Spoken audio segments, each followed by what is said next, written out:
அனைவருக்கும் வணக்கம். நம்ம சிக்கன் குழம்பு எப்படி செய்யறதுன்னு பார்க்கலாம். இதுக்கு நான் பிராய்லர் சிக்கன் தான் நான் வாங்கியிருக்கேன். ஃபஸ்ட்டு ஒரு வாணலியில் எண்ணெய் விட்டுட்டு அதில் தேவையான அளவுக்கு சீரகம், சோம்பு, கிராம்பு, பட்டை, மிளகு இதெல்லாம் போட்டு நல்லா பொரிஞ்சதுக்கப்புறமா சின்ன வெங்காயம் நான் சின்ன சின்னதாக கட் பண்ணி வச்சுருக்கேன். அந்த சின்ன வெங்காயத்தை உள்ளே போட்டு வெங்காயம் நல்லா வணங்குற அளவுக்கு நல்லா வணக்கலாம்.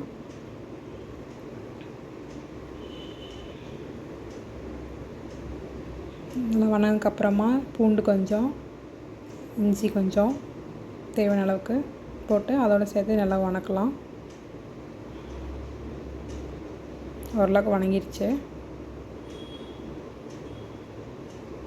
இப்போ அதில் தேவையான அளவுக்கு கருவேப்பிலை கொஞ்சமாக நான் 2 வரமிளகாய் போட்டிருக்கேன். உங்களுக்கு காரத்துக்கு எவ்வளோ வேணுமோ அவ்வளோ போட்டுக்கோங்க. நல்லா வணக்கி விடலாம். அவ்வளோதான். அதை எடுத்து தனியாக ஆறுனதுக்கப்புறமா ஒரு மிக்ஸி ஜாரில் போட்டு அதில் நான் துருவின தேங்காய் போடலாம். நான் பீஸ் பீஸாக கட் பண்ணி வச்சுருக்கேன், அதை போட்டிருக்கேன். அதில் ஒரு 4-5 முந்திரி, அப்புறம் கொஞ்சமாக வீட்டில் அரைச்ச கொத்தமல்லி தூள் நான் போட்டிருக்கேன்.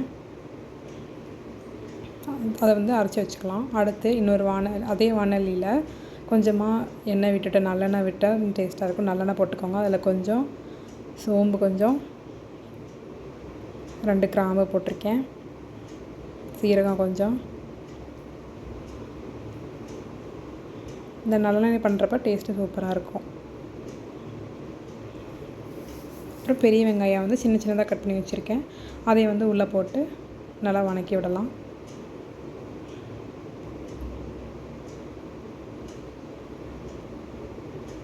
அடுத்து கருவேப்பிலை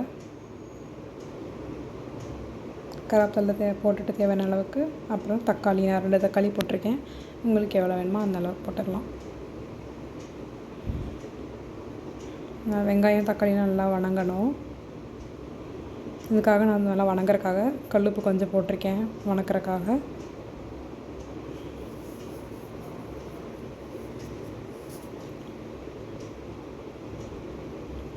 நல்லா வணக்கி விட்டுட்டே இருக்கலாம்.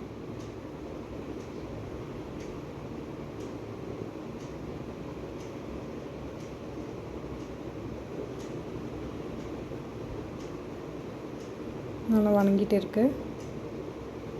அடுத்து நல்லா ஓரளவுக்கு வணங்கினதுக்கப்புறம் நம்ம வாஷ் பண்ணி வச்சுருக்க சிக்கன் எடுத்து அதுக்குள்ளே போடலாம்.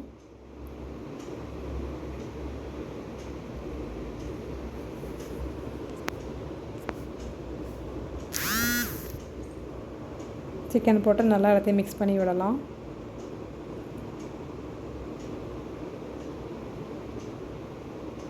இதில் கொஞ்சமாக மிளகாத்தூள் போட்டுட்டு தேவையான அளவுக்கு மிளகாத்தூள் போட்டுக்கலாம். தேவையான அளவுக்கு மஞ்சள் தூள் போட்டுக்கலாம். அவ்வளோதான். உங்கள்கிட்ட சிக்கன் பவுடர் இருந்தால் சிக்கன் பவுடர் போடலாம். நான் இங்கே போடலை, நீங்கள் இருந்தால் போட்டுக்கலாம், நல்லாயிருக்கும். நல்லா எல்லாத்தையும் மிக்ஸ் பண்ணி விடணும்.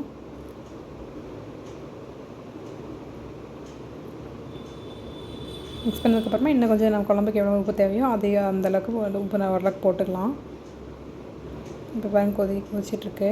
ஓரளவுக்கு கொஞ்சம் சிக்கன்லாம் ஓரளவுக்கு கொஞ்சம் நல்லா வெந்ததுக்கப்புறமா நம்ம அரைச்சி வச்சுருந்தோம்ல அதை எடுத்து இதில் ஊற்றிக்கலாம். ஊற்றி சிக்கனோட நல்லா சேர்த்து மிக்ஸ் பண்ணி விடலாம்.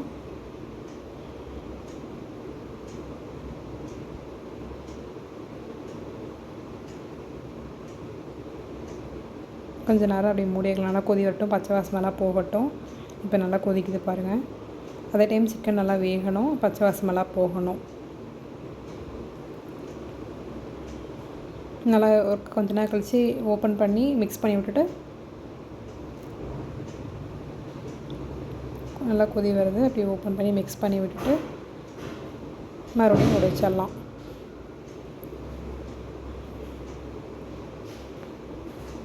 அவ்வளோதான். இப்போ ஓரளவுக்கு குழம்பு ரெடி ஆகிடுச்சு. நீங்கள் கண்டிப்பாக வீட்டில் இதே மாதிரி ட்ரை பண்ணி பாருங்கள், டேஸ்ட்டாக இருக்கும். தேங்க்யூ.